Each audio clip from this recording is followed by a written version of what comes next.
episode of Breaking Mayberry: Bottle Episodes, the podcast that makes all of your wishes come true. I'm one of your hosts. I'm Marty Schneider. I'm the other one, Dan Ludwig. And I'm really just swinging right off the bat, just making some promises that we cannot fulfill.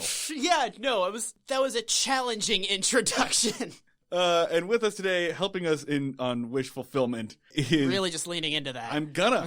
Kae Lani Palmisano, who is a contributing travel and food editor with USA Today's 10 Best, and the host of WHYY's Check Please Philly, which premieres in January on our local PBS affiliate, if you're in the Philly area. Yeah, and if you're into the Philadelphia dining scene, or if you're going to be traveling into the area, it will also be streaming on the PBS app. Oh, that's true. Hell yeah. Yeah. Which I love that PBS app. Oh, me too. I have a PBS Compass membership watching that Ken Burns Good country to music. know. Oh, I'm so glad that you're a PBS member. You're going to be in the company of Ken Burns. I know. It truly is an honor. Like, I do want to watch the world learn, so I am kind of excited to be part of, like, the PBS universe, which is, like, that it's really, I'm proud. You're in the PCU. You're in the extended universe. Yeah, exactly. Yeah. The Philly, whenever, like, any of those characters come to the Philadelphia world, I, like, make a cameo. Yeah. Did Bill Nye come to your house and, like, in the middle of the night and welcome you into the learning that initiative? That is precisely how it happened. That's how I found out I got the job.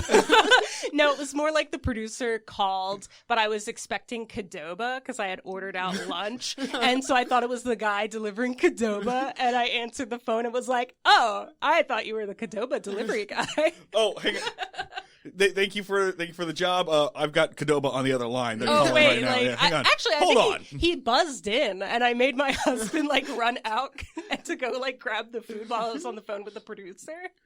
So tell us about the show. Yeah, so the show, Check Please Philly, is where we get 3 regular people from all over the Philadelphia area, from like New Hope down to Delaware, out to the burbs of Pennsylvania, into South Jersey, and they come on the show. They recommend a restaurant that they really, really love. It can be a place that they, have gone on a date to, or a place that they grew up with, or maybe just like a food truck that they go to on their lunch break, and then we all try that place and then we discuss on the show. So there's 13 episodes. It was 39 restaurants and 39 very passionate foodies that came on, and it was a delight. It sounds fantastic. This sounds like the purest way to really express the Philadelphia food scene. It truly is, because the people that come on, we really do a good job of like bringing in people who would not normally sit at a table together, because we all do. We sit at a table in the studio. We're from all different corners of the area. We have like different jobs, different backgrounds, and yet we can all come together and talk about food because it's like such a universal experience. But one of my favorite parts is because I am a food industry professional. I work in food media. I'm a food editor.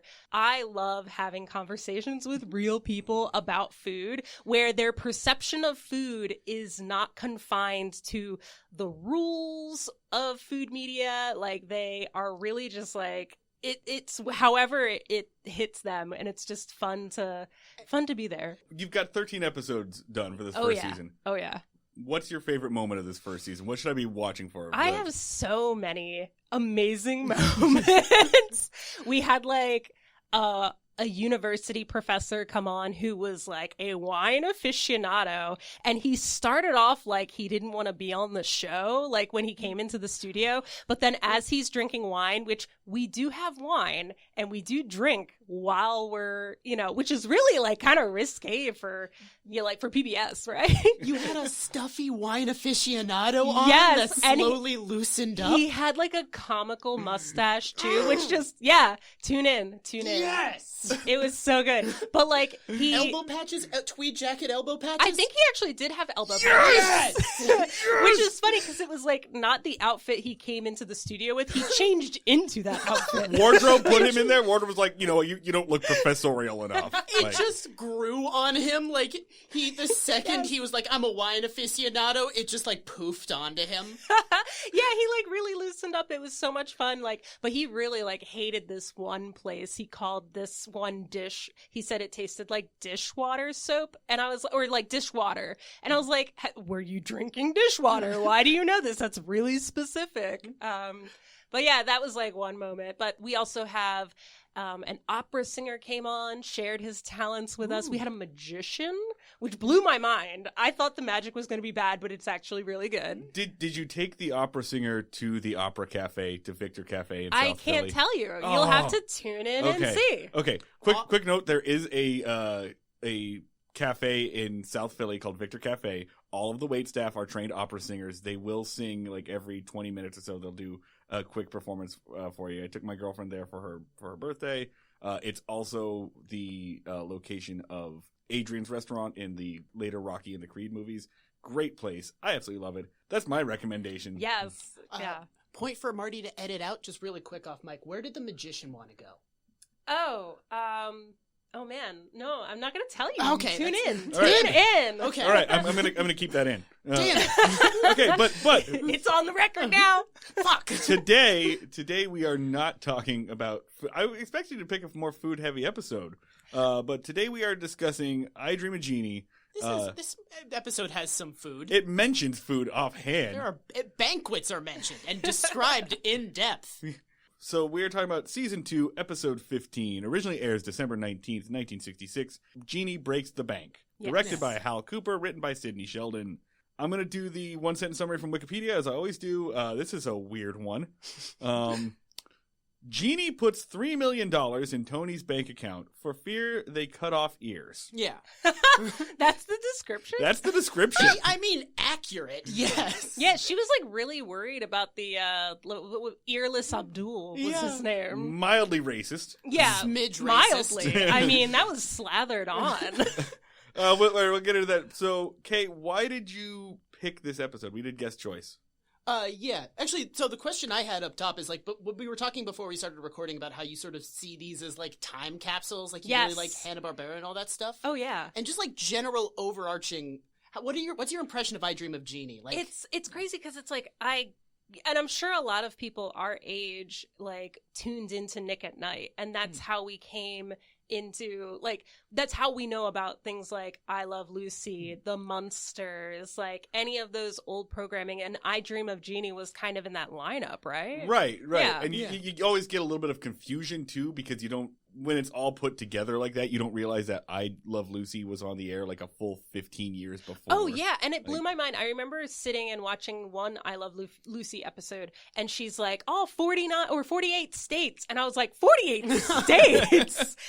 Excuse me, grandmother, but aren't there 50? And like that's when I learned that like there is, in relative time, like we didn't start out with 50 states, like the states just kind of like were added on as time went on. Oh, that becomes a big plot point on I Dream of Jeannie later. They're just like, Hawaii's a state now. Come and check out Hawaii with us. They have like 3 Hawaii travel episodes. Oh my goodness. Like, I think I vaguely remember that. But yeah, trying to pick which episode, going into like why I picked this episode. I actually used to work in banking. Like I work in editorial right now, but I have a business degree. And I worked at PNC Bank while going to college for 3 years. And during my college career was also during the financial crisis. So rather than get scared of that, I was like, I'm going to invest in the stock market because it was so volatile back then, but everything was at like a really like hardcore low. I mean, I bought Ford, I bought GE. I think I remember buying Ford at like $2 and some change a share, but I also invested in like Fannie and Freddie Mac, which were like one of the like 2 rather of like the companies that had been not like blamed for the like housing crisis, but like partially had like a hand in it. But I was like, these are at all times lows and the government's not going to let them fail. Accurately blamed, we'll say that. Why didn't I see coming that there would be no consequences whatsoever for these companies? Damn it.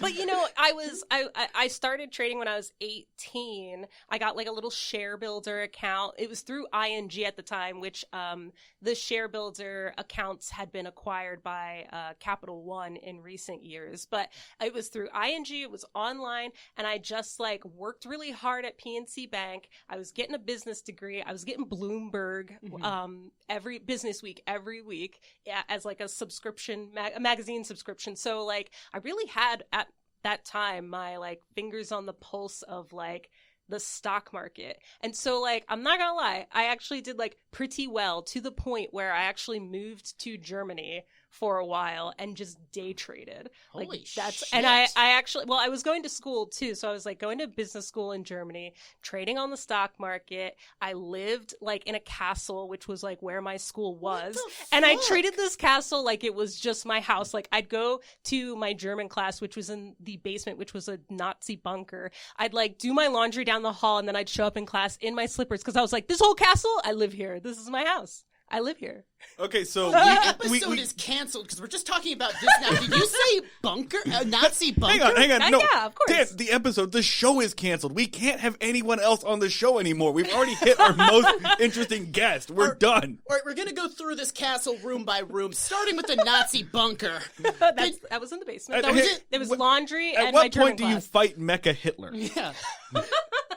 You didn't look at this and be like, this is going to be so friggin' haunted? Oh, yeah. Well, like, there were stories because, like, you know, a lot of German castles are also built on old Roman ruins. So there was actually, like, a Roman graveyard in our courtyard where we would, like, have lunch. So, like, there were legends. I never experienced anything. I lived in the attic of this place. But, like, I didn't, you know... Yeah, I didn't see any ghosts. I mean, I guess, like, with the career that you had, you did have the time to go on a quest to slay an ancient evil. Like, oh, yeah. It would have fit in. I had a great time, but yeah, anyway. Day traders are never the hero of the movie, and there's a reason for that. Hey, you know, I did pay my taxes, which I did learn a valuable lesson about, you know, capital gains tax and the difference between short-term capital gains and long-term capital gains. Was the valuable lesson you learned that you don't really need to pay the taxes? No. I was a good American citizen. I actually would like Skype my accountant from Germany and just like I paid my taxes from another country and, you know, eventually came home having lived quite well. Had fun. This went in so you were like, we're not gonna have any like be able to talk in her expertise because we're not talking about food. No, and we're so insanely in your wheelhouse. That's like because I like this episode. Yeah. I loved like the history of banking. Like we were talking about earlier about how like a lot of these programs are time capsules, and it was just so cool to see like, oh, how was banking done before there were computer programs that were keeping like logs of people's accounts. Like you really had to go to one bank. You had your branch that you had to go to. That's where your physical account was. Like at PNC, like I can travel all over the Eastern Seaboard, and as long as there's like a PNC or like a WHYY or something, like I can just like withdraw my money like remotely or whatever. And you know, so that was like a really interesting thing for me to see was like, oh, this is how like banking used to be done. You had to go to a filing cabinet and pull out someone's like punch card and they didn't really do like credit checks when you were applying for a loan. It was just like it was an interview. Yeah, which I hope we'll get into it. We'll build up to it. We should get into this. Normally I get mad when we take too long to get into the actual episode. Sorry. Nope. At this point, screw it. Not this time. This is an extremely weird episode. Yeah, it's gonna get weird. This is the weirdest like episode of I Dream of Jeannie that we've gotten into. Just because the inner psychology happening in this. That's like my goal. I want to be, first off, I want to be the weirdest PBS host. Yeah. I want to be the weirdest like food personality, but I want to be your weirdest guest. This is what I Congratulations. You've done it. Nazi bunker.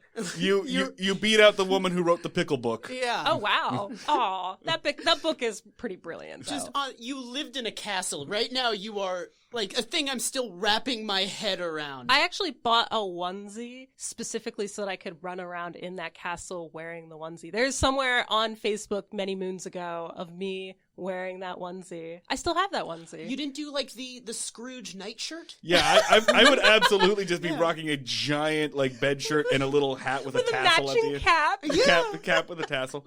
And then just having a candle as you walk around at night going, "Who's there? Show yourself."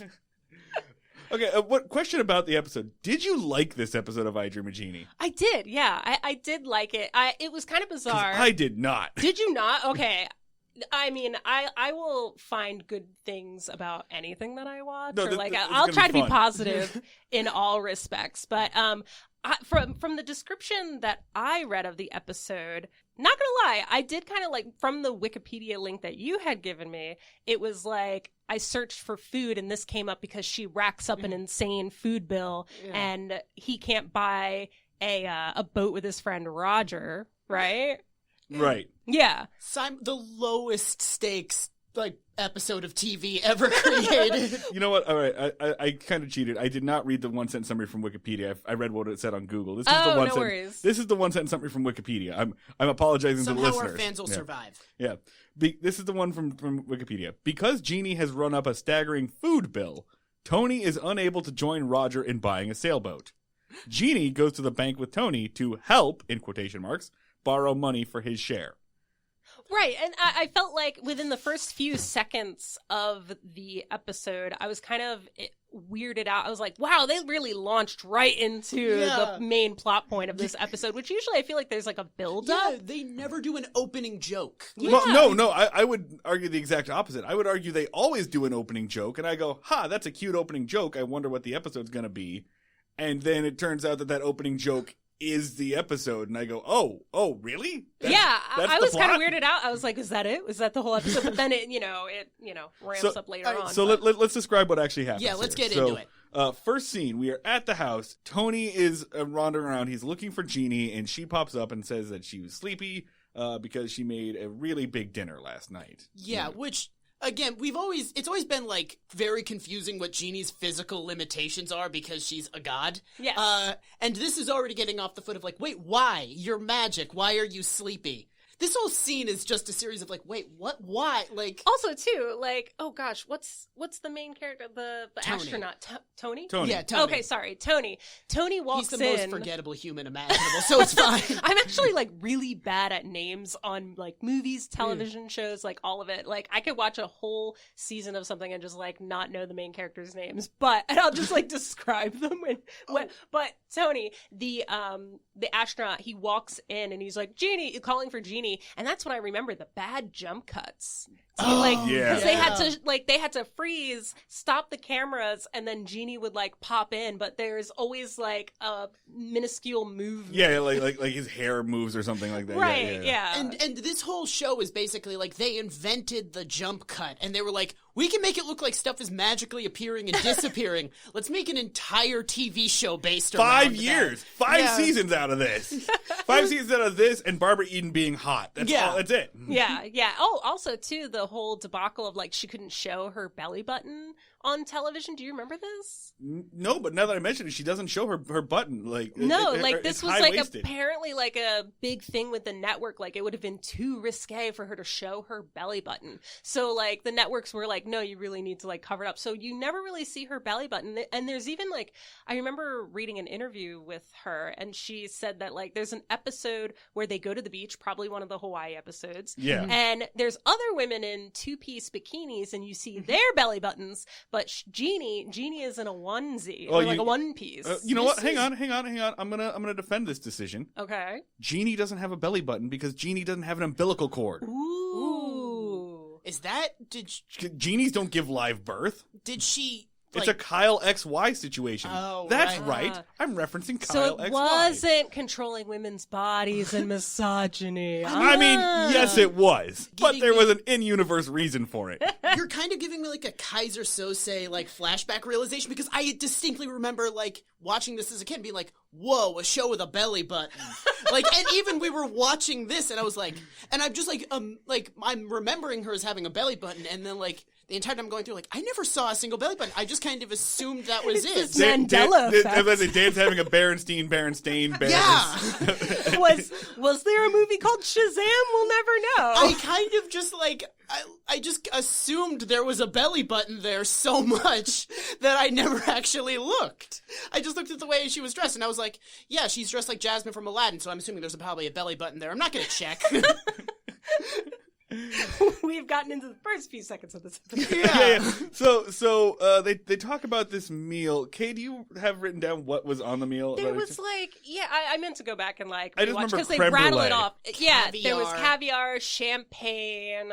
It was a really elaborate, illustrious meal that seemed to be multiple courses with an extravagant creme brulee dessert at the end. Yeah. Correct. Right. And she had to cook all of it manually. I Yeah. guess, Because or that's what women do. or at least Tony didn't put much thought into how the food got to his table. No, he didn't consider this one bit. No, because he just assumes that she magicked it up, which is why when he says something like, "My food bills are so much cheaper now that you're here. This bill, before you showed up, this bill that I'm about to open would have been $100, and now thanks to you, it's," and it looks down like, $1,200? Oh no! Yeah, it was over $1,000 in a food bill, which I'm unclear. Was she charging it to an account, like a credit card? Yeah. I think that's how it went. It's like you had your local market and you had a charge account there before the credit card. Oh, okay. So it was a bill just like your utilities or anything else. Yeah. It Okay. really sounds kind of nice. It sounds convenient. I mean, No, I feel like that would be way too easy to overspend. Like if that's you're what not we're doing right yeah. now. Okay, It's yeah. just let's not think about buying stuff with ease. The easier it is to buy stuff, the less you're thinking about the money leaving. And to have a charge account like that, you're not seeing the transaction happening. The show did just literally give me a very clear reason why I don't want this, and I was still like, that sounds nice.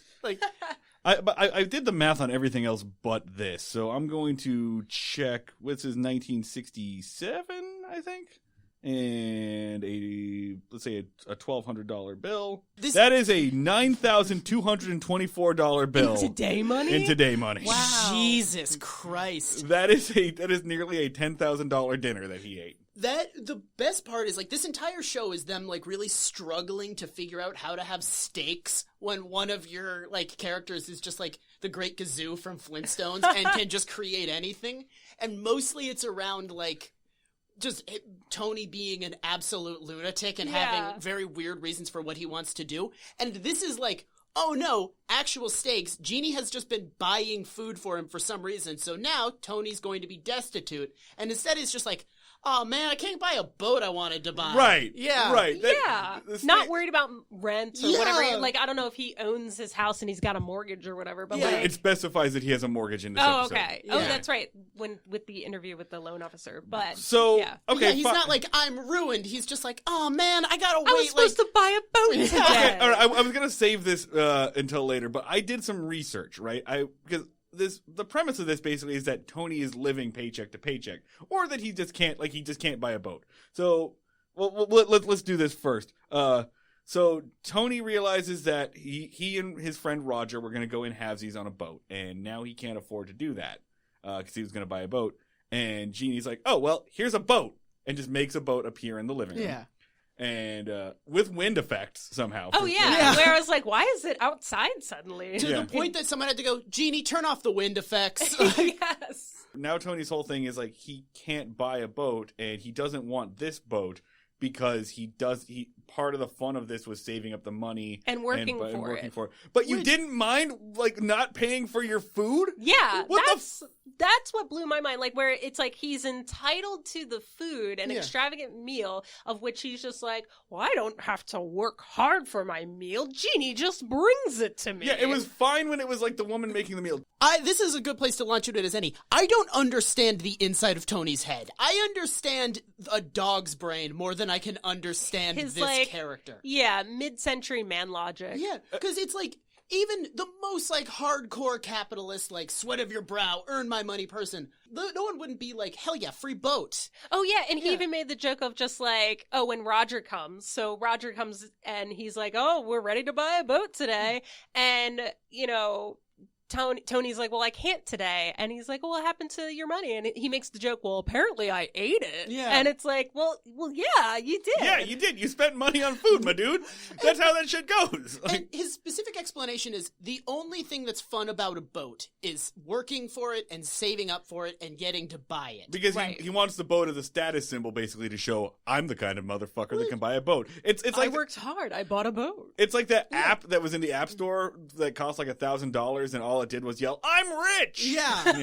Yes. Yeah, no, it's the dumbest thing. No one has ever, like, no matter how, like, into, like, capitalism and, like, and buying stuff and earning stuff it is, no one ever thinks the fun part is the buying thing. Yeah. No one thinks that it's fun to buy a car. It's fun to have a car. Yeah. Like, Right. It's fun to have the boat, to sail the boat. Also, That's the I don't even point. know how much fun a boat would be because you have to maintain it. There's like docking fees, like Yeah, the whole. It And just that was seems the other really thing, stressful. right? Like it seemed like all that they put into it was the initial purchase, but like you have to pay for other stuff on a boat. Boats Yes. are expensive. They're an investment. Should point out, somewhere halfway through this conversation was the title sequence. Yeah. Oh yeah. A very weirdly cut in title sequence because, like, she makes the boat appear, and Tony's like, what? And then Jeannie is like, do you like it, Matt? And then just cut to the title sequence. And then it comes back and she's like, stir? It's such a weird insert on it.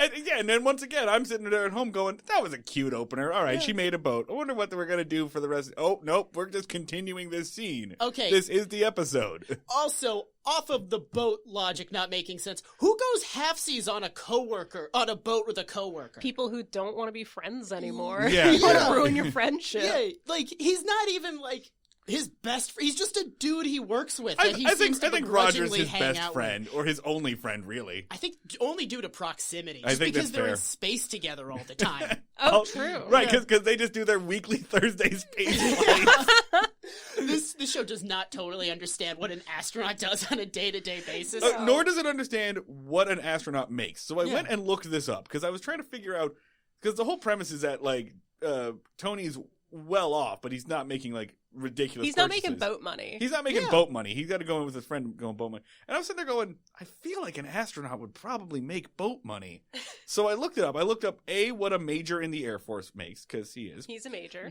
Which was surprisingly low, actually. A major in the Air Force actually only makes about, like, 55,000, 60,000. Public servants. But once you hit 18, it jumps up to about 75. It hit in 18 years Mhm. of service. It jumped up to about Oh. 75,000. And he might be knocking on that door. I don't know how old Tony is, but if he went in right after high school, he might be knocking on that door for that raise. But then I looked up, would you like to guess today in 2019, what the starting salary is for a NASA astronaut? Ooh, maybe like, oh gosh, is it like surprisingly high or surprisingly low? Surprisingly low. 35,000? Higher than that. Okay, like some entry level position. It's higher than an administrative assistant. Yeah. Okay. Well, They're in I it mean, for the love of the game. I feel like an astronaut should make like a lot of money just because it's a very dangerous job. That was my thought too. Was like I've never looked into how much money astronauts make, because that's not a job you do for the money. You get it, you do it because you get to go to Maybe- fucking space. No, because Yeah. if you do a bad job of being an astronaut, your eyes explode in the vacuum of space. That's true. I need compensation for that. So the starting salary for a NASA astronaut today Yeah. is $66,000, okay. which is not bad, but I think I real would have low. thought like 6 figures for Yeah. being You- launched you into a rocket can- into space. You can get up to 6 figures. Seasoned astronauts make about 140, 150. But yeah, $66,000 for starting, I think, is incredibly low. But I know people who work from home who make more than that. Yeah. then I went and looked up what an astronaut made during the space race. Oh, yeah. Which obviously that was made more. So specifically, Armstrong, Neil Armstrong, Buzz Aldrin, and Collins. Mm-hmm. Neil Armstrong got like $29,000 in that point, which you're making a face, but that's the equivalent of $190,000 today. Oh, my goodness. And Buzz Aldrin and Michael Collins made about 120. And it's probably because like that during that time, the space race and these people who were public figures, Right. They were made to. They were like marketing devices almost to Sure. show. They were the all-American men. They were heroes. Like, children wanted to aspire to grow up to be them. And they were figures of, like, this is, you know, America's ability to, like, build rockets and get to the moon first. And One it's interesting... still weird that people recognize Tony in this, like, you're that astronaut. Yeah, the loan officer later on is like, oh, you're the astronaut. We're going to talk about that because I have some thoughts about that. Go ahead. One more interesting tidbit about this. Neil Armstrong and Buzz Aldrin and Michael Collins, NASA didn't have life insurance at that time. Oh, no. They didn't have life insurance, so they were going into the fucking moon. Yeah. And they were... So the way they got around this was... the KGB was probably trying to assassinate them, like, all the time. Right. Man. So the way they got around it, or what they decided to plan was they just, before the launch, signed their name on a bunch of things, did a bunch of signatures, and just gave them to their wives. Oh, wow. Yeah, they didn't all just... Well, 3 people have one wife. No. They gave it to their wives and were like, if we die, sell these signatures. That's how you're going to be taken care of for the rest of your life. And some of those signatures still exist and go out at auction today. So, that's incredible. It's honestly a pretty good plan. It's a solid plan. Yeah. So, all right, let's get back into I Dream of Jeannie. So, Tony can no longer afford to buy a boat, and Jeannie's like, oh, well, here's some gold. She just makes gold coins appear. Oh, yeah. And Tony says, no, you misunderstand. I want to buy this with my own money. Almost like a kid saving up their allowance. Like, like, I bought this video game with my money, Dad. You can't tell me. I got this with my paper route. Yeah, you can't tell me to stop playing Fortnite. No. It's like he wants to, like, if Jeannie gave it to him, then she can take it away at any point in time or something. For all of this, Roger is like, no, I'll take it. Like, if you don't want the boat, you don't have to, like, send it back into the void. Just give it to me. Yeah. Guy who understands how this works. I like how so much of I Dream of Jeannie is based around this idea that Tony, who has the coolest job in the world and has a magic sex maid, is still fucking miserable because he's a stupid tool. Magic live-in girlfriend. I think sex maid is... Yeah, that relationship is like, it is kind of defined because, like, we'll of course get into it later, but there is like a mention of like, oh, she's just a really good friend of mine, and the loan officer's like, oh, well, you see that a lot around Cocoa Beach. Oh, okay. That was creepy. I want to get to the banker because I want to hear you do that voice some more. All right. So absolutely crushed the impression. I'm actually really good at impressions. You nailed that guy. That was good. So Tony has this like natural response, like, oh, what am I doing? I can just go borrow the money from the bank. Yeah. Because I'm a white guy and should have no problem with this whatsoever. Oh, the things that he sees himself like entitled to. He's entitled to the food, and then he's entitled to just like what weirdly seems like free money. Like everyone's kind of like treating these loans like free money. Yeah, this show doesn't seem to understand how a loan works. The show doesn't seem to understand that you have to give that money back. Yeah, there was no talk of like interest rate, no talk about like payment plans, like only like this bizarre interview, which I'll let you. Jeannie does not want to let Tony go to the bank because her only experience with loans comes from earless Abdul. Yeah. A guy that she knew who was not always earless, but then he took out a loan. At the first bank of Pompeii, which is in Italy. Yeah. There is no one named Abdul in Pompeii. Want to point that one out. I love that it's an extremely formal name for an ancient bank of like it might as well be like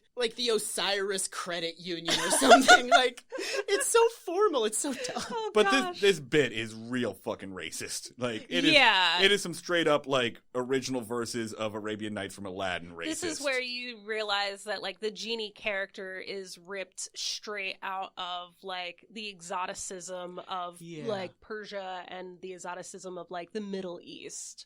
Yeah. It's honestly, it's one of those things where I can't tell how much they knew that this was wrong. Because it seems like it's so, like, bafflingly, stupidly racist that I'm like... So we see it now because we have, like, the language to discuss this. But back then, there weren't, I think the studies around cultural appropriation didn't really come up until a couple decades later. I think it was, like, the late 70s, early 80s is, like, when you first start seeing scholars studying that. Like, don't quote me on it, but it is, like, kind of before that period of time. Okay. Because it gets to the point where it's like, do you guys know where the Middle East is? Yeah. Because they seem to be very confused on, like, they seem to think it's like, so sometimes it's in Europe and sometimes it's in like Asia, like Northern Asia or something. It's very weird. The exotic fetishism is so in the weeds that it's baffling. Like, yeah, and I guess it's like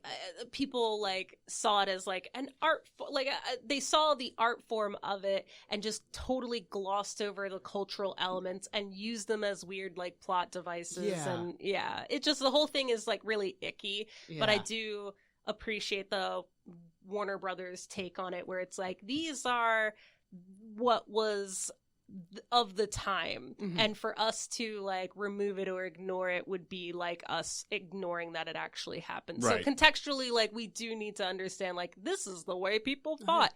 And I guess in a way, like, we still got to go like a far way, but like we've kind of come really far from this moment in I Dream of Jeannie with Earless Abdul. They keep making the Earless Abdul joke too. Yeah, I It's thought not it was a just gonna one-off. die No. off and be referenced once, but she references it a lot. Yeah. So Jeannie wants to go to the bank. She's never been to a bank in Cocoa Beach where they live, so she's never seen it before. So she's like, "Can I go to the bank?" So now she all of a sudden understands finances and money. Apparently, yeah. Like, yeah. Major Healy, Roger is gonna leave, so he opens up the door to a beautiful painting of some trees outside. Yeah.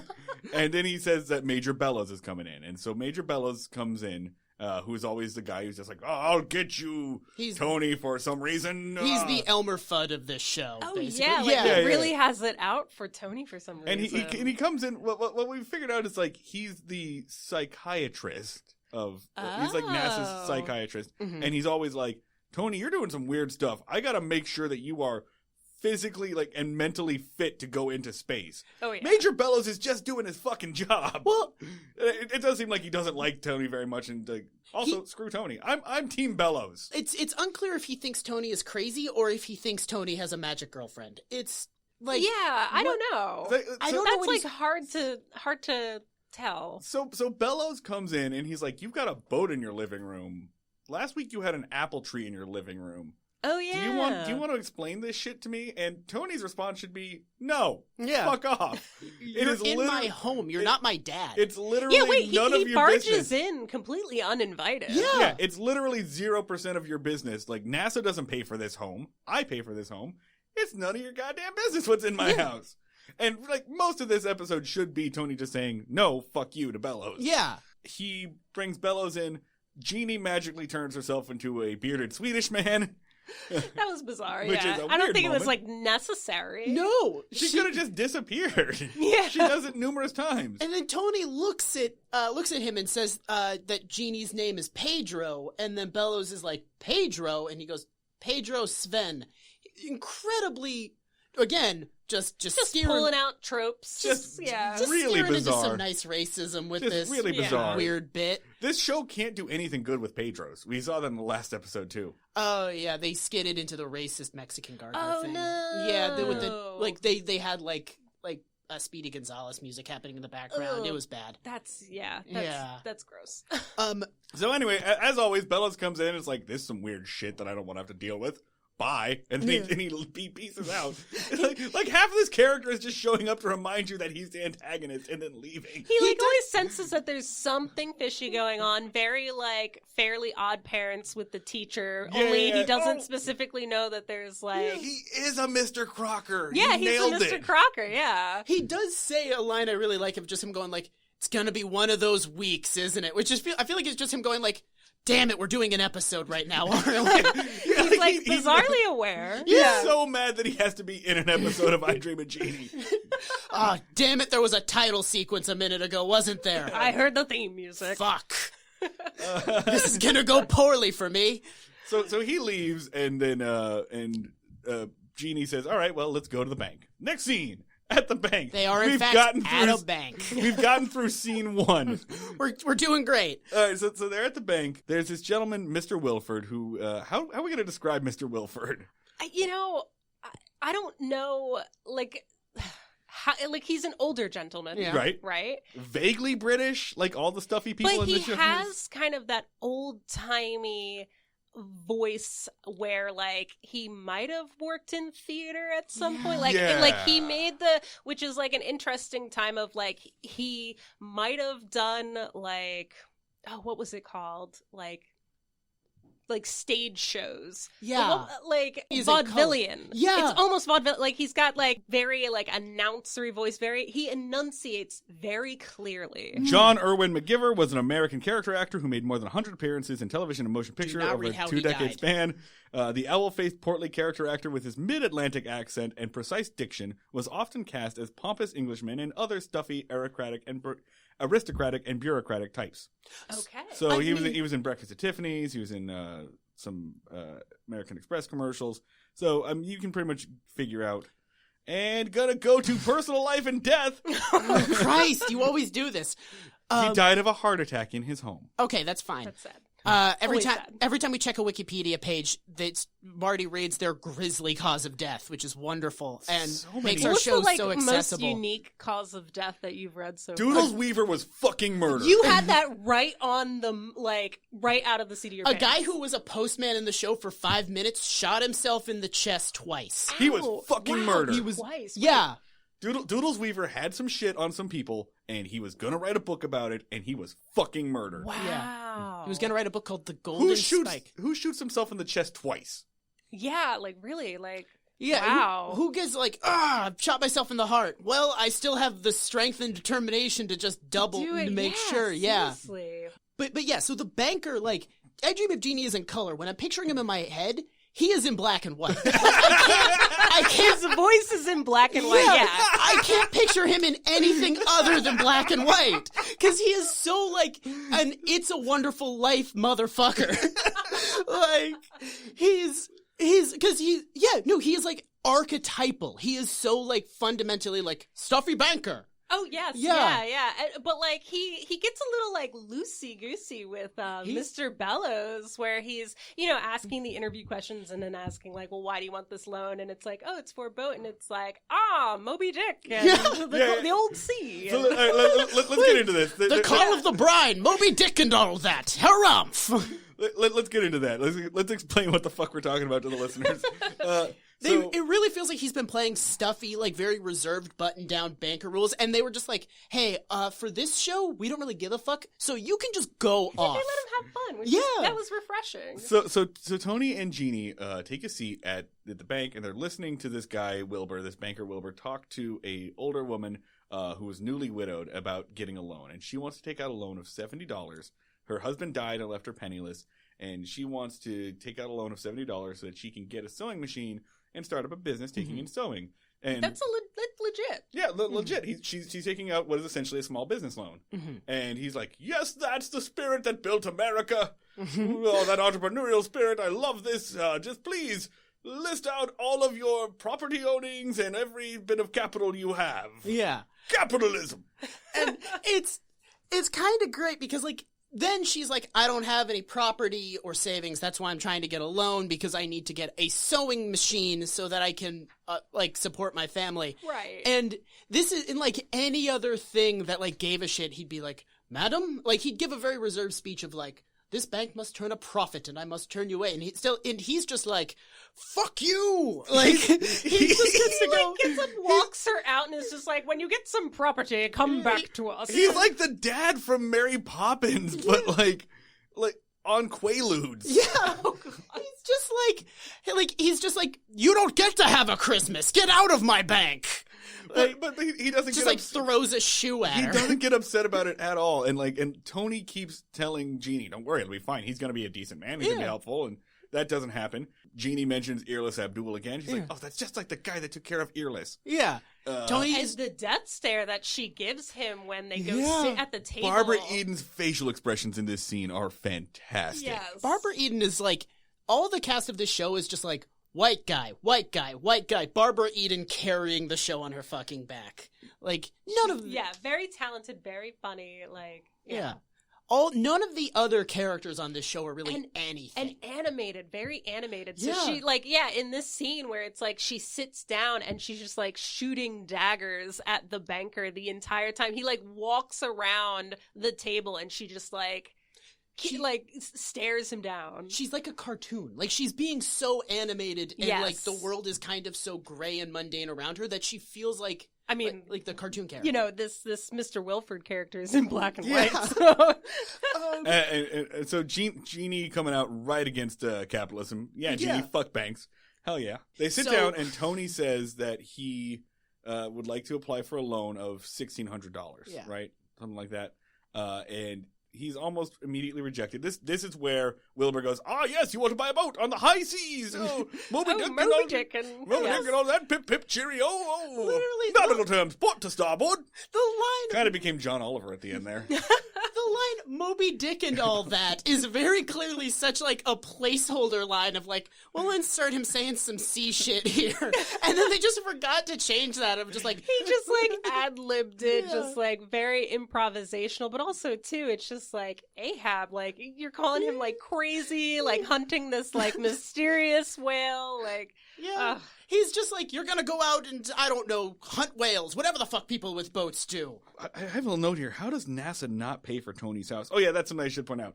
Air Force majors don't make that much money, but they don't pay for the housing either. That's what I wanted to ask that of like, but isn't their housing kind of situated and they have like access to things like commissary where it's like discounted groceries and So he should have a whole bunch of stuff, but also at one point, as they're going through Tony's assets, and like he's got a mortgage, he doesn't have that. The only money he has with this bank is he's got a Christmas fund, which has about $600 in it.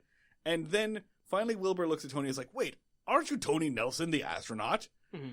And at that point, it should be like, "You're a goddamn American hero who's helping us beat the Russians. Here's all the money you need."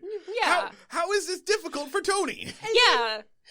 But the thing he says instead is, "You're more likely to die horribly in space." But this isn't like he says that, but he's like, I've never dealt with a astronaut before. I don't know what'll happen if you go up there and we can't get your money down here, which is so weird because he's referencing like banking space crime, which actually happened this year. Oh yeah, did you hear that story? So the astronaut who apparently accessed her ex-wife's bank accounts from the International Space Station, and it's being like, it might be considered one of like the world's first like space crime. It is technically space piracy since she was in international waters. Oh my god, does this mean you have to call Dr. Franz von der Dunk, professor of space law from the University of Kansas? Have you looked this up? That's an actual person. He is perfect. Have you met this man? I'm just a big fan. I'm a big fan that there's... Wait, like really randomly. So did you like... His name is Dr. Franz von der Dunk. Von der Dunk? Von der Dunk. Slam dunk. He is a professor of space law at the University of Kansas. He's probably the only one who's a professor of space law. There are 2 space lawyers that I know of. Are they on this case? they need to be. So being a fan of space law, did that point like give you like, did you see that moment in the episode when he's like, I don't know if we were going to get money from you when you're out in space? Here's the deal though, right? Like Dan took that immediately as, you're going to die up there possibly. I took that as like, you're gonna skip town to space. I took that as Wilbur is worried that you're just gonna go up into space to like I took it. Welch out on your $1,000 debt. So in all of like the criteria of how they grade how credible Tony is for this loan was really bizarre. Yeah. Having like worked in banking, I've just seen like, we're in like an interesting time where it's like, I feel like the rules might have been loosened up. I mean, they've tightened over the past couple of decades, but there was a point in time where like 80s, 90s, early 2000s where like loans and mortgages were like just getting passed out like candy at Halloween. Like you could just be like, oh, you got like some consistent income. Here's money that you probably can't like pay back. But then banks would just sell the debt to one another. That didn't work out well for us. No, it didn't work out. It definitely didn't work out well. But like, so it was like, oh, that's cool that they are, taking loans very seriously. But I was like, they're taking it like way too seriously. Like he's got a consistent job. Also, like no talk of paying this money back. Like it's really weird how throughout the whole episode, everyone's just like, the free money from the bank. And, but he's got like $600 in a Christmas fund. So do you know anything about like Christmas clubs and how they used to work? Please explain. Okay. So back in the day, and there's still a lot of like credit unions and very small banks that still offer this as a banking product, but it was kind of like a cross between like a savings account and a CD, where it was like it gains a little bit more interest than a general savings account, but as you keep depositing money into it, you cannot withdraw it until it's the Christmas season or you face penalties. So this was like a really popular banking product that like, oh, come like February, March, like people would start their Christmas clubs again. They'd save up and that would be what they would spend their money on for Christmas presents and things. And like when I worked at the bank, it was kind of when PNC was like phasing this type of account out, where they were just like, oh, just call it like a normal savings account at this point. We don't do traditional like, you know, Christmas clubs anymore. But it was really kind of fun to like be like, oh, look, the Christmas clubs. It's like so whimsical. It's definitely like so like It's a Wonderful Life-esque. Yeah, very, very. It's just like, oh, gotta go to my banking branch and withdraw the money to fuel capitalism. Yeah. I mean, they act very weird about giving Tony this $1,000. Right. But they know that he has 600. That's 60% that they can just grab immediately. Yeah, like I feel like that's pretty good collateral. I feel like even like people put down like anywhere from like 3 to 10% for like a mortgage. I'm just like, that's more than enough collateral. Exactly, collateral. Yeah, you know that he's good for He's at credible. least 600 of that. Right. Yeah. And also American hero. Yes. Yeah. Just throwing that out there. This guy is very blatantly like, I don't give a shit that you're an American hero. He basically goes through Tony's entire life and is like, hey, just real quick, in my eyes, you fucking suck. You're a piece of garbage that's He's not worth my protecting time. the branch. He was the bank is there to make money, and he was protecting the bank. All right, so he does go check on the status of that account. He goes to check on and that is where Jeannie's like, I'm gonna go sneak around and take a look at the bank. And Tony's like, I have no issue with this. No, he's like, don't do anything bad. And she's like, cool, yeah. And he was like, okay, that's it. Yeah, that's all I got. Oh, and she immediately goes and does the thing that he told her not to do. So Jeannie knows that she's not supposed to give Tony money. Tony specifically said, don't give me a bag of gold. So what she does is just put $3 million in his Christmas account. She does wire fraud. She just was like cooking the books. Cooking the yeah.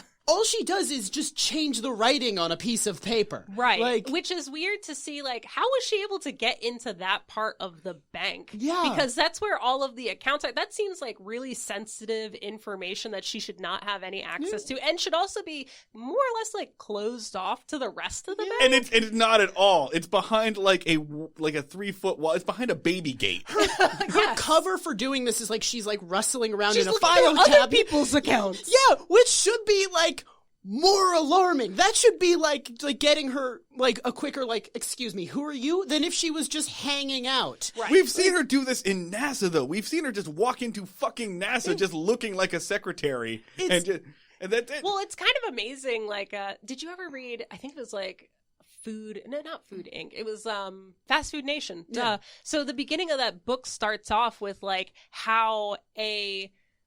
how easy it is for delivery people to sometimes get into like government buildings, like army bases and things like that, because it's like, oh, here it is, like this army complex, and someone just orders out Domino's, and like how easy the Domino's guy can just like infiltrate like government. So yeah, she's a secretary. She can just like walk wherever. It's the power of fast walking, where if you just walk purposely, you can get past a lot of security. It weirdly works. Yeah. But the way she does it, where she like walks into a classified area, opens a filing cabinet and starts flipping through them, it's like if she tried to pickpocket someone and her cover for that was stealing a car. Like, she does a bigger crime to cover up the small crime. So she puts $3 million in Tony's account, and then Wilbur changes his tone immediately, and instead of giving him $1,000, before that, the conversation he's having is like his boss comes up like, "How's it going today, Wilbur?" And he goes, "Great, I'm on my 7th turn down today." Not how banks work. Yeah, like that's it's a good day for him. Yeah, like the guy, like that's him closing sales. Like the guy should be like, wow, you're doing horrible. You haven't sold any banking products. How's this bank going to make money? He basically comes in and says, yes, I've made the bank no money today. You should be proud of me. Put my face on the wall. Yeah, his boss should just be like, how do you think we make money? Like, at all. This show does not understand how banks work or how astronauts or magic. Or really just, like, money. Or people? But what was going on in, like, the writer's room? I mean, this is also... When does Bewitched kind of come onto the scene? Same time. Yeah, Same okay, time. so they're, like, weirdly competing shows. Yeah. Like, I don't know. Seems like they're just making... Yeah, they're really literally making stuff up. I feel like with this show, the premise makes it so hard to have stakes. And Tony's profession is so impossible to really write sitcom situations around because it involves going to a place you can't fucking film. Oh, so, yeah. like, it almost feels like just by creating a normal sitcom out of this premise, it's like how athletes will train in inhospitable situations so that when they play in like a normal place, they have an advantage. Like it feels like these writers go so like a Dragon Ball Z hyperbolic time chamber. So much better. Yeah, it feels like the writers go into like the writing room of Three's company and are just like, "Excuse me, I created a sitcom premise on I Dream of Jeannie. I can handle anything." Listeners, what do you think is a better reference? The Dragon Ball Z hyperbolic time chamber from this, or our shout out to Booster Gold from the last episode? Tell us at Break Mayberry on Twitter. Moving the hell on. Jesus. We're on scene 2.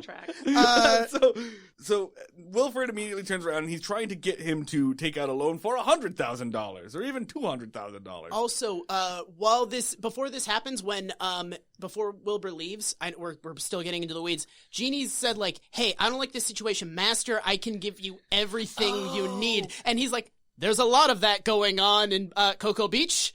Like, yes, yeah. So there was the comment where he calls him master, and he's like, "Oh, you don't see that type of respect anymore these days." Yeah, yeah. Wilbur's being a fucking creep. Yeah, he's being a weirdo. It's like he's like, "Ah, yes, one of those Cocoa Beach S&M relationships. Great, love it, unperturbed."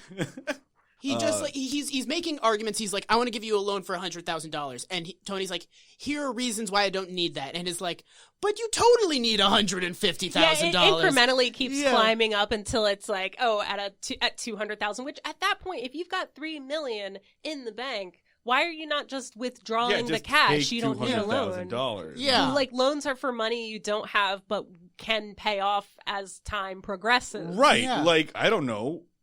It's money you're close to having. Like, I don't know, $1,000 when you already have $600. Right. Like, You're only $400 away. You can probably get that next month. Yeah, it's for money that you are close to. Yeah. Right. And if I have $3 million, I don't need to take out a loan for $100,000. I have $3 million. I'll just spend that. Spend that money. Yeah. Oh, but those fees from those Christmas clubs, it's not Christmas time yet. Oh, that's true. Oh, that's yeah, true. shit. That's how they get you. But that's fine, dude. Just wait a couple months and get one of those boats on their Christmas, famous Crazy Harry's Christmas boat sale. Yeah. It's like going to the Halloween store the day after Halloween. You can just like clean up. That's it. Like, is there a Black Friday sale? Like, when does Black Friday come onto the scene? Everyone knows that December 14th is the best day to buy a boat. Yeah. Is it really? No. Oh, I was like, wait, is there something I've missed? No, You were talking to guys between the two of them that have something vaguely approaching disposable income. So, I know more about brain surgery than buying a boat. That's bizarre. Don't trust you on either case. Yeah. I don't want you doing brain surgery or selling me a boat. Yeah. So, plot point at one point, Tony's just like, hey, if you're gonna give all this, if you're in such a loan giving money, why don't you give money to that old widow that was here just a second ago? And Wilbur's like, sure. Yeah. Do you want me to do that? Is that what you want? Is that what will make you happy? And yeah, it becomes real groveling. And he's like, how much money should we give him? Give her. And Tony goes, I don't know, $1,000. So he just writes it. So did Tony just put this old woman on the hook for $1,000 loan? Oh my goodness. Yes. What? He just falsified her identity. Yeah. That's like identity theft. Yeah, you can't just get a loan for another person, a complete stranger. It's not like he can co-sign that. Yeah. Yeah. And now that woman owes the bank $1,000. She wanted 70. This show doesn't understand how loans work at all. Yeah.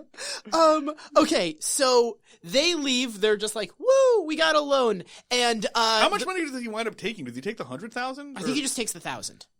Is that okay? Yeah. He just takes the 1,000. And the banker just starts yelling the premise so far. Like, it turned out he had $3 million. I got him to do a loan of 1,000. Yeah, screaming very sensitive banking information. Not only does he Hey, everybody, that guy that's leaving is super loaded. In case any of you want to kind of, do a crime he right just now. gave a loan to that older lady. Yeah. Yeah.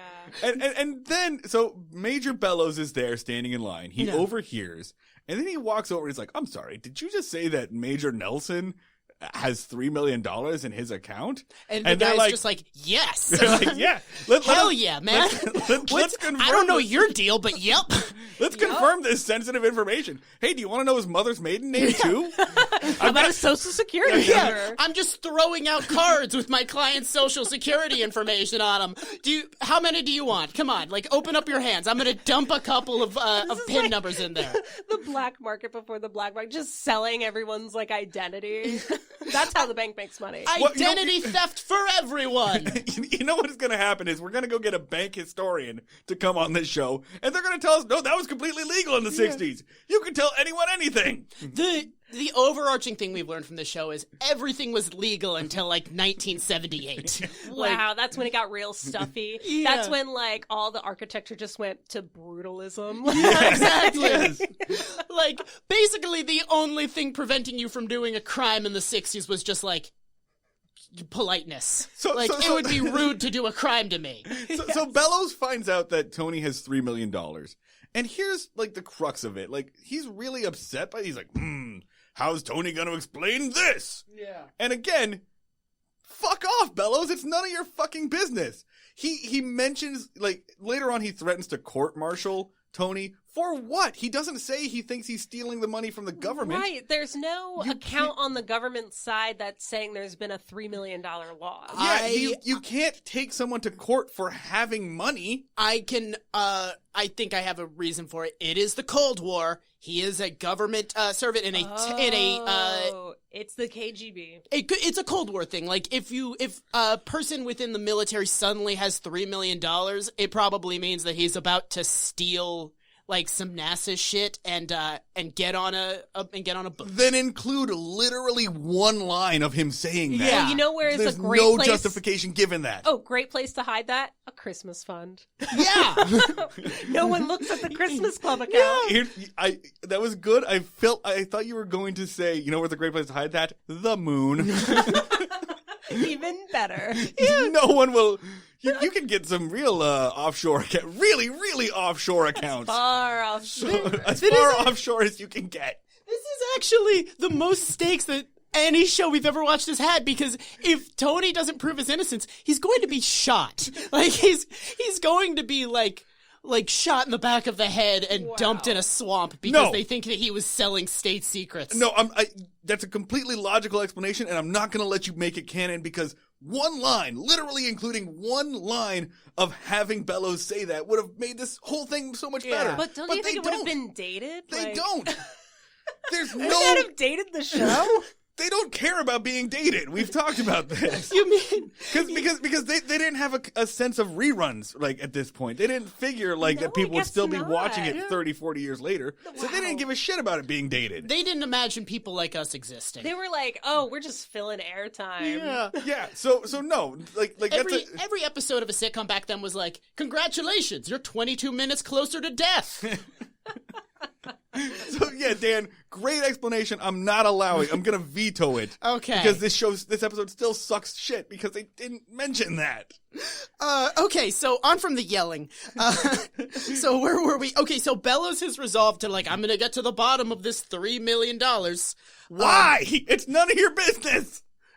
But at this point, how smug Tony is. Yeah. He thinks oh, that was easy. I'm just a real credible guy. Yeah. He's I have so much charisma. I think I'll go down there and work out another loan.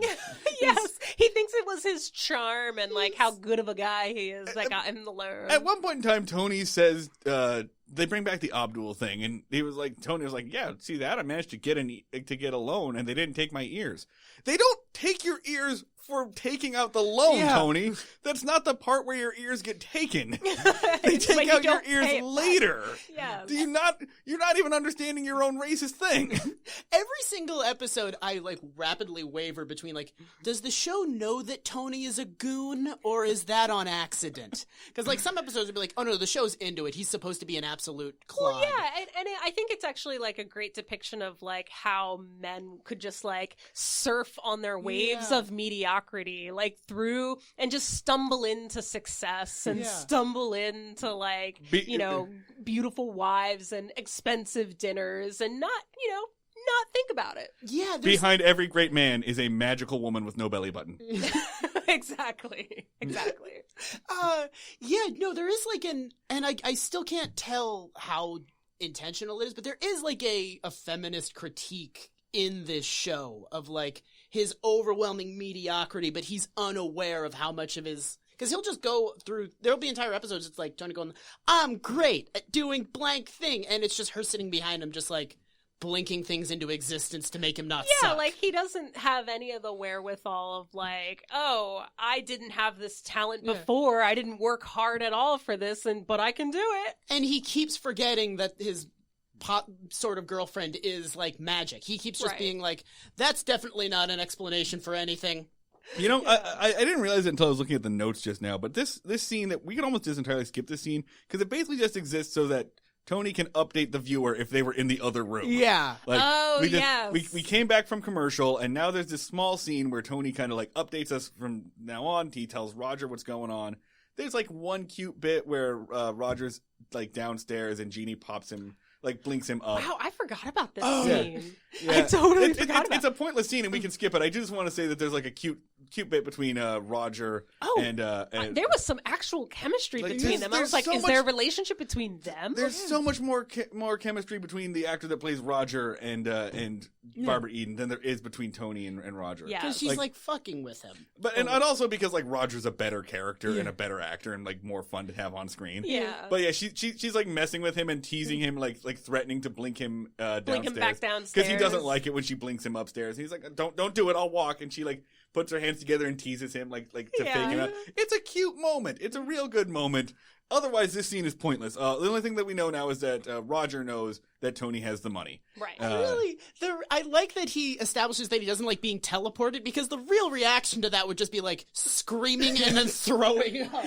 Just being, What does that do to the body? Does he break down molecularly and then come back together within an instant? yeah. Like some Galaxy Quest shit. Yes. Just- like, what if he were to come back with like his arms reversed or his like, heart missing or like Just- anything that could happen? Just the shock of being one place and then suddenly being a completely different place would like take months to like psychologically recover process. from. You'd be like, I moved faster than is possible. Right. And, like, he literally just goes from like he's downstairs, he's about to ring the door, he just rang the doorbell, and now he's in, Roger's here. and now he's in the upstairs bedroom. And That's he's it. Like, and he's just like, damn it, Jeannie, you made me transcend space and time. and honestly, man, if you're gonna make me like deal with all that with my body and the weird like psychological issues, you might as well put me somewhere cool, not your fucking upstairs bedroom. Yeah. Like if you're gonna teleport me, do it across the world. There's really no point Put for me that. in Paris, like Yeah. somewhere where I could fucking walk. So we're approaching So- a scene that I kind of liked. Okay, so When they're in the office. Yeah, so we're back in the office now. Tony and Roger are in the office. They're looking at boats, like they're looking at centerfolds, basically. Like, Yeah. oh, look at this sexy thing. Look at the sails on her. Yeah, Roger wants to buy a more expensive boat than they have. Blah blah blah. They're just talking about it. Jeannie appears. Because Roger understands that they have magic. Yeah, Roger understands, like, we can have this boat if we want it. Yeah. So Jeannie appears wearing a very delightful little sailing skirt and a turtleneck t-shirt. I've never seen one of Oh, those. it was like a dickie, Yeah. like in a Christmas Vacation where like the what was it? The uncle's wearing like a white sweater, but there's like a black dickie. Oh, it was yeah, like the yeah. fake collar. Oh, yeah, Yeah. okay, yeah. And it looks adorable. It's cute. And Tony says he likes it, and so playing with him, Jeannie's like, boom, you're wearing that now. Oh yes, that was delightful. Which like I wonder how long they had to freeze for him to change into the outfit and then come back into the frame. Yeah, because to make this, everyone else has to go, To stop, and yeah. hold it. And wait, yeah. Good use of this audio medium, Dan. Yeah. You guys can pick up from context clues what I was doing with my body. This must have been such a fucking nightmare to film because every scene, like, every time Jeannie teleported, everyone had to, like, freeze. And then he had to go back and stand in the exact same position. I wonder if they made Tony's suit Velcro. I wonder if they made the actor's suit Velcro and have him put on the other costume underneath. Probably not, but that's hilarious. Possibly, Yeah. Well, because it's like a mid-length skirt, and I don't know how that would fit like in his pants. That's true. Yeah. That's true. Anyway, so now he's in the like mid-length skirt and the cute outfit. Jeannie disappears because Major Bellows comes in, and Major Bellows is like, "What are you wearing? Why are you wearing this? What the hell?" They do some surprisingly tame dude dressed like a lady jokes. Like, yes, which is bizarre because this is also a time during like the don't ask, don't tell. Yeah. And here it is. It's like, well, this like I think would have gotten him gotten him kicked out of the military. It was quite literally a recurring gag on MASH. Yes. That Klinger kept cross-dressing because he wanted to get kicked out. Oh yeah. And yeah, like I was really expecting them to be like, "Ha ha, you're dressed like a lady," but everyone was like, "Huh." Okay. Yeah, they're like, this is a little odd, but I'm not really reacting to it. And I was like, this is the thing that this show is going to be cool about? I mean, great, but like, and not cool, but like. He wasn't that stressed out because he got him on the hook for something else. Right. That $3 million. Right, he's like, "Hey, have you recently come into a large sum of money? Has anyone left you any money lately?" And Tony's like, "No, that's fucking weird. Bye." But he also says that like he and Roger are rehearsing for a Christmas play, like a sailing number. And he to sell it, he's like, "Roger, you've got the next line." And Roger's like, "Yeah, goodbye." Yeah. And walks away. Didn't want to deal with it. Roger's the best fucking character on this show. Oh, hands down. Well, yeah. Outside of Jeannie. The best non-Jeannie character. Yes. Which is not a hard competition it's between him and two other dudes. That's true. Yeah. Okay, so one of them is like, I think intentionally the worst. So Bellows, like, he leaves. Bellows Jeannie is like, comes back. "Stay right here. Don't move. I'm gonna go to the general and tell them that you have $3 million and a dress on. I'll be right back."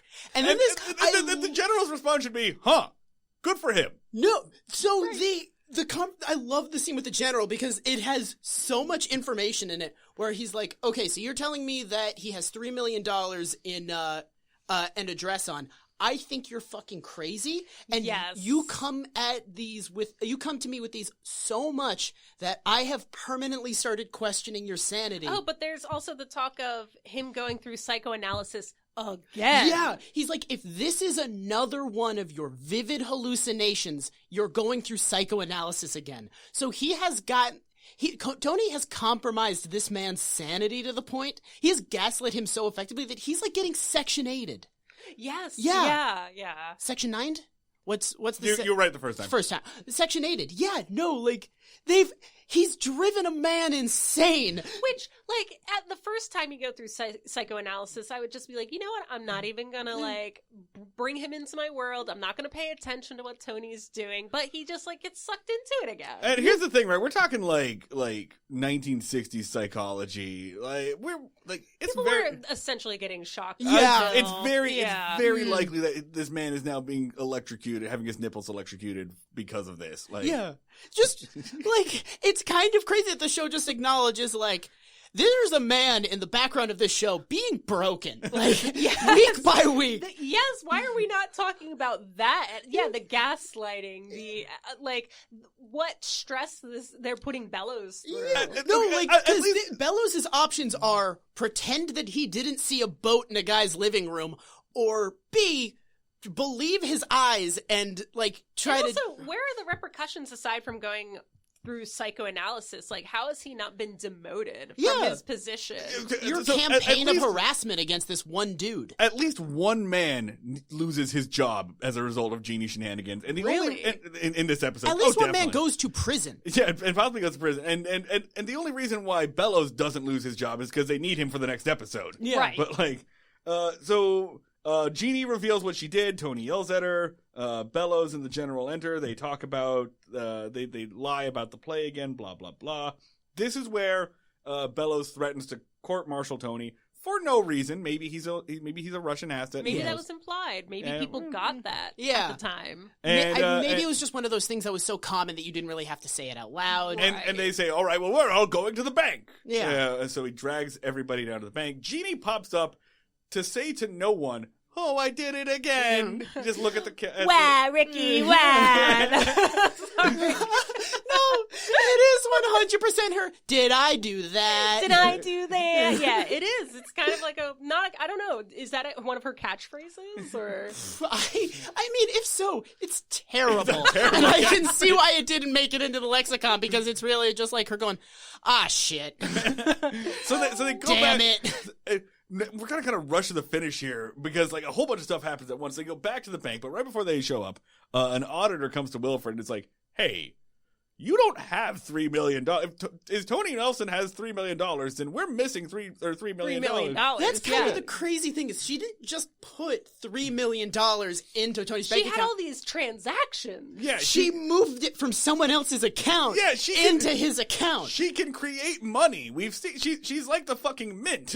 She could have just changed the numbers on his sheet, but she took the time and the effort to commit wire fraud. So yeah, this guy is definitely losing his fucking job, right? He's missing $3 million, and the federal auditor is just like, so I've tracked everything down to your department because apparently this federal audit took no time at all. Yeah, I conducted a federal audit of this entire bank in this afternoon. Well, yeah, so. It's not just that he's getting fired, because they're not like, you fucked up. They're like, so under your watch, $3 million moved from somewhere else into the bank account of this guy that you were talking to today.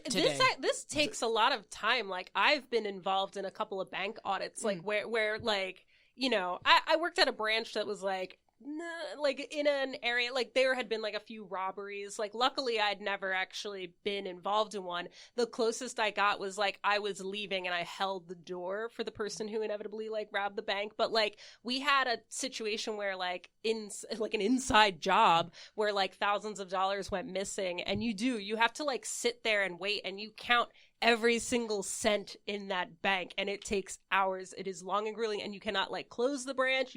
No one can leave because it's got to be someone that's like in the bank that might have taken it. I've been a federal auditor. I have conducted audits, and it's grueling. It takes months. It takes forever, and it sucks. It's a terrible thing to do. You can't just do it and like, I've tracked it down to your department. This is in your department. This is all you. Oh. And then he just walks off. Like that guy gets like 3 lines, and it's just like, here's the crux of this, and then leaves. So yeah, this guy's definitely getting fired. This bank dude is definitely losing his fucking job and maybe going to prison. I maintain that they're pretty strongly like, hey, guess who's going to jail? It's you. Because like, you lied about, so Jeannie changes... She's like Kyle Chandler in The Wolf of Wall Street. Yeah. Because Jeannie changes the numbers that Tony has $3 million, makes him go, I swear to God, there's $3 million in this man's account. And then while the papers are in his hands, changes them back. So she basically made him lie about how much money was on a sheet. And then... there's still... She doesn't put the numbers back. She doesn't change the other records. Doesn't she just put it onto Bellows' She puts account? it on Bellows' tab. Oh, you're right. That's what's weird to me. So I'm like, there's still a discrepancy in this bank. Right. It's not all solved because it's in Bellows' account now. And then they're just like, Bellows is like, well, I'm going to go for psychoanalysis in the morning. And then they fade to black. Like, that's it. That's the end. That's the show. You haven't resolved anything. Both of these men are going to jail. Yeah. 100%. Oh, yeah. Like the money is still, like, not accounted for. It's just, like, to leave the show on that is, like, a big cliffhanger of, like, where did it come from? And also, where did it go? Cotton Eye Joe. Yeah. Thank God you said it, because it was about to explode. I was going to do it. I was going to do it. And that's it. That's the end of the episode. Time for the stinger. Yeah, you can't, especially like back then, by that equivalent, you can't have a $3 million whoopsie daisy. Like, it wasn't, that doesn't happen. No. Like, I forgot to carry the one. I moved. I mean, it did happen, but like in Enron. Yeah. Exactly. And like by billions, but yeah. Yeah, no, you carried the wrong number for like, what's gotta be like 60% of this bank's holdings. Exactly. Yeah. Oh, because this might have also been a time where, like, the bank actually had to have a certain amount of liquid assets in its reserves in order to compensate, like, if a bunch of people, because it was a protection from, like, I guess, like, when the market had crashed in the 1920s, there was, like, these protections put in place that were like, oh, you need to have X amount of actual cash on reserve just in case a bunch of people just start withdrawing their money and putting it under their mattress, which is, like, sometimes what would happen, like, because people would get really stressed out about the economy. But yeah. Quick note, $3 million in 1967 is $23,062,185 today. Jeez. $23 million is the amount of money we're talking about. Everyone right is now. so chill about this, except Bellows, who was the only person that's like, this is weird, man. He's so calmly like, oh, guess I'll go back to the funny farm. Yeah, he's just like doing like the Rodney Dangerfield collar pull, the like, collar, "Oi, I'm in some trouble here. Oh, yeah, I Wah, got it. wah, and then it just like fades to black. Really weird. I'm on the hook for a couple of felonies. Oh boy, Oh, jeez. yeah, Oh, boy, fellas. this is gonna be hard to explain to my wife." It's so dumb. The show is so dumb. So what was the big thing that you really hated? Because you said you hated this episode. I really disliked it the first time I watched it. I watched it twice. The first time I was like, this makes no sense. The internal logic of this is so inconsistent. I can't, and I had trouble following it, to be honest, because I had to go back and be like, why is Bellows mad about this? Did I miss this? Oh no, they just didn't explain it. Yeah, they really like forced the plot along on this one, especially when you were talking about like where the auditor comes in, drops like 3 sentences. Like that's only to move the plot along. Yeah, right. Because they did try to cram a lot into this episode for 22 minutes. You know what is a fun thing? Like, what is the moral of this story, do you think? Because I feel like it starts out with like a moral argument it's trying to make, and then just steers into a shopping mall like it's Blues Brothers. Oh, we should work hard for it. Oh wait, no. When it fades to black, there's a weird joke at the end where it's like, well, at least we're not like on a raft in the middle of the like stormy waters. There's one last scene. Back at the house, Tony is surprisingly chill about this because I guess he's off the hook for the felonies now. Yeah. And My sort of enemy is going to jail. Cool. they talk about that widow who can buy a sewing machine. Now apparently she's just got an entire garment shop. Now she's got a dress shop, I guess. Yeah. And then there's this weird bit where they're just talking about what an uptight stuffed shirt that guy Wilbur is. And he'd be so much better off if he, like, got out on the, it was like on a boat or something. You know, if he could feel the wind in his hair, Moby Dick and all that. And then she transports the three of them onto a raft in the middle of the ocean. They're all like, "Oh and God!" It's stormy waters, but also weirdly blue sky in the background. And so after that, how the fuck are they going to explain this to the banker? They're not going to be like, "We were doing a Christmas play, and that's why we're all on a raft in the middle of the ocean." Yeah, they can't explain that one away. No, they're going to have to, like, I don't know if they can mind wipe people, but if they can't, they have to kill him. I mean, Oh gosh. Dan, here in the notes you have a quote where they ask what happened to poor Dr. Bellows. How do they follow up on that? What do they say happened to Dr. Bellows? No, they say, like, they specifically, they say, like, "Oh, it's a shame what happened to poor Dr. Bellows." Oh, yeah. So what happened to him? Something happened. That's bad. Enough for them to go, "Oh, we're not even going to say what it is." yeah. Because you know why? Because the writers just didn't want to come up with it. They every episode, when it ends, it's just an etch-a-sketch that they shake to erase, and then we're on a clean slate for the next week. Because again, they did not expect that like dickbags like us would be thinking about this later on. It really sounds like they did so much electroshock therapy that he can't see colors anymore. Like, they broke him on this one. But Crazy for this one, Jeannie. So I feel like the moral of this starts to be at the beginning, like, banks are bad. Because they're like, they go in and the banker is really mean to the widow and he doesn't give her the money she needs. And then he goes, talks to his boss and he's like, "I just denied a loan to that widow." And the boss is like, "Hell yeah, doing exactly what the bank wants you to do. Woo-hoo! High five. Hell yeah. Let's do that cool hot Top Gun high five where we do over and then under." Yeah. And then then, like, and so you think, like, okay, they're going to talk about why banks suck. And then Tony is like, no, banks fucking rule. It's that guy who's a dick. That's why he's in federal prison right now. Yeah.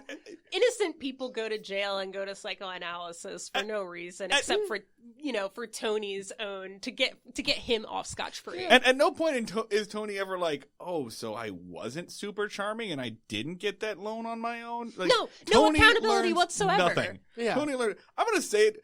We talk shit about Barney Fife a lot on this show. I think Tony might be worse than Barney Fife. Tony is like a totem of male mediocrity. Like, he looks like the most, like, square, like generated by a computer dude, and he's just like... Said it before, it's Bill Hader's voice coming out of Rob Lowe's face. Like, wow. Yeah. He looks like the protagonist in, like, an N64 shooter. Like, he looks like he did not take very much effort to render, and...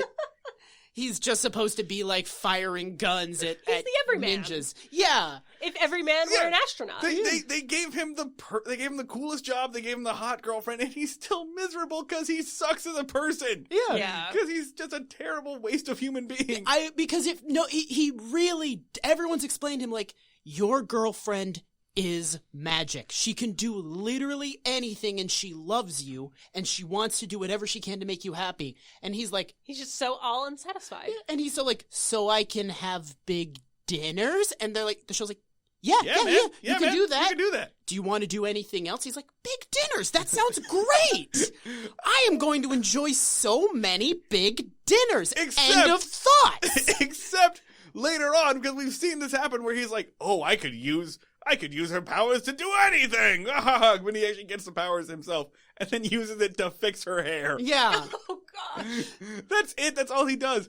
And like, we look at Healy, and Healy is like the heel. Like, yeah. Like, he's like, we make fun of, he's supposed to be like the goofy sidekick, whatever. He's the wacky one because he wants to use these magic powers to get a boat, which seems fairly reasonable, honestly. Like, in the grand scale of things, Healy just wants to use Jeannie's powers to have a boat and a pool. Also, since when in, like, the mythology of what a genie does the genie actually, like, give more than 3 wishes? Like, this is infinite wishes? Oh. How did that deal come about? Yeah, you can't wish for more wishes. However, like, generally, though, aren't, and I'm just pulling stuff out of my ass, but aren't genies tricksters? Like, isn't there always a monkey paw situation? The monkey paw situation. Like, every time you make a wish, there's some kind of, like, ironic repercussion. There's lessons, which there were no lessons in this episode, as you had referenced. No, Tony is doing the monkey paw part himself. Like, it's like the Twilight Zone episode with a genie, and she's just like, here's the magic part, and he's like, cool, I'm just gonna monkey paw this up real fast. And he messes it up, because he does get exactly what he wants, but it's just, like, not to his standard. He's still unsatisfied. Like, the genie episode of Twilight Zone, the thing is, like, I'm going to give you $10 million, and then the tax guy shows up and is like, but I'm going to take all of it because taxes. But in this, it's like, I'm going to give you $10 million, and then Tony's like, cool. Hello, tax guy? Tony narcs I have on him. $10 million for you to take away. Yeah, Tony is such a narc. He narcs on himself. He absolutely does that. Because, again, and I realize we would have no episode, but this really should have just been like, I would like a boat. Here's a boat, master. Cool. Yeah. Directed by Hal Cooper. Okay. All right. So, Kate, you really did like this, even though we Yeah, just I had spent a the lot of past fun. 90 minutes shitting on it. Oh, no. It was kind of fun. I mean, I think I liked it because it was bad and campy. And because I went into it kind of being like, oh, this is a corny show, corny premise. And The camp factor is real high. It is most of the show's enjoyability. Yeah, it's pretty intense. Yeah. But that's what made it fun. I enjoyed it just because it was like all of the episodes we've had so far have been like fairly tight. Like, we've kind of had to like squeeze for ridiculous logic a little bit. And on this, it was like, oh, this episode's messy. I love it. Oh, it's through the roof. Which is like kind of interesting. Like, is it because it's in the middle of season 2 when they're just like, oh, the ratings are through the roof. We could do anything. Yeah, and they haven't quite figured out what the show is yet. Right. Some of the other episodes we've done were later in the because we're not going by order by this time. They were really like testing the waters. Yeah. A boat pun. Hey. All right, I'm going to say that's going to wrap it up. We're not rating these anymore. We're closing on a boat pun. Yeah. Let's go out strong. Kay, where can listeners find all your stuff and what can they say or see? Yeah, sure. If you want to follow me on Instagram or Twitter, both accounts are at Kae Lani Says. You can watch Check Please Philly on WHYY, Channel 12 in the Philadelphia region. If you're not in the Philadelphia region, it'll be airing on the PBS app. And that show comes out January 9th, 7:30 p.m. And if you want to read my work, it's on 10best.com, or you can just Google my name. Everything comes up. And we'll have that stuff down in the show notes as well. All right, so thank you all for listening, as usual, listening to bottle episodes, this weird experiment that we're doing. Yeah, it's just going pretty well, I feel like. You all know the deal. If you want to follow us on Twitter, you can get on us at Break Mayberry. I am at Schneid Remarks. That's SCHNEID Remarks. I'm at the Luds, 2Ds. You can get at us if you want to send us an email. Send us at breakingmayberry@gmail.com, patreon.com/breakingmayberry, facebook.com/breakingmayberry. All of the above. And that is it for this episode. Until next time, remember that you cannot put your genie back in the bottle.